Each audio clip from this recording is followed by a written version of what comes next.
November 1st, 1950, Oscar Collazo and his friend Griselio Torresola got out of a cab in Washington, D.C.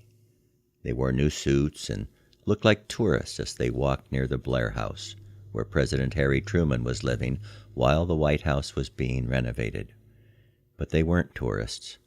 They were members of a group seeking independence for Puerto Rico, and they had come to Washington for one reason: to kill President Truman.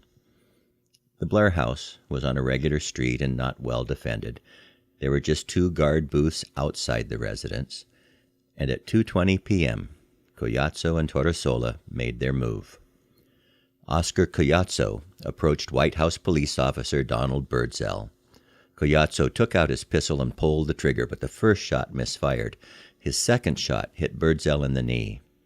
Torresola walked up to the other guard station and fired 4 shots at White House policeman Leslie Kofelt. 3 of the shots hit their mark, and the officer went down. Both Collazo and Torresola moved toward the president's residence, but the Secret Service members came out of Blair House returning fire. Collazo was shot in the chest as he was going up the steps to the Blair House.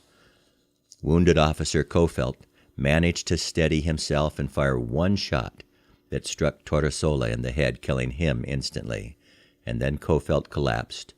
He would die 4 hours later from his wounds. Officers Donald Birdsell and Joseph Downs were wounded, but recovered. Oscar Collazo was taken to the hospital and treated for his wounds. He too would recover. At his trial, Collazo was charged with killing Officer Kofelt, wounding officers Birdsell and Downs, and attempting to assassinate the President of the United States. He was convicted and sentenced to death. In 1952, 1 week before the death sentence was to be carried out, President Truman commuted Collazo's sentence to life in prison. And then the years went by. Collazo was a model prisoner. He said he had nothing against Truman personally, but wanted to kill the President of the United States as part of the plan to gain independence for Puerto Rico. He never repented of his crimes or asked for a pardon. He believed what he did was right. And then in 1979, 29 years after the attack, the Department of Justice sent a recommendation to the President recommending that Oscar Collazo, along with 3 other Puerto Rican nationalists, be released from prison. The 3 main arguments given were: 1, that each of the prisoners had served an unusually long time in prison. 2, it was wrong to keep them in prison when individuals who had committed even worse crimes were released after serving shorter sentences. And 3, there was no risk that they would engage in further criminal activity or become a rallying point for terror groups. Not everyone agreed that Collazo should be released. Officer Kofelt was only 40 years old when he was murdered, and he left behind a wife and daughter. Collazo had been sentenced to death, but President Truman had commuted his sentence to life in prison, and many felt that he should serve out that sentence. The President of Puerto Rico did not want Collazo and the other revolutionaries to be released, fearing it would fan the flames of rebellion in his own country. The decision regarding a pardon was now in the hands of the President. The President of the United States has several options when it comes to granting clemency to an individual. He may offer a pardon, a commutation of the sentence, or take no action. A pardon is really an expression of the President's forgiveness, and it's ordinarily only given after the applicant accepts responsibility for the crime and establishes good conduct for a significant period after the conviction or completion of the sentence. It does not signify innocence, but it does remove a number of civil disabilities.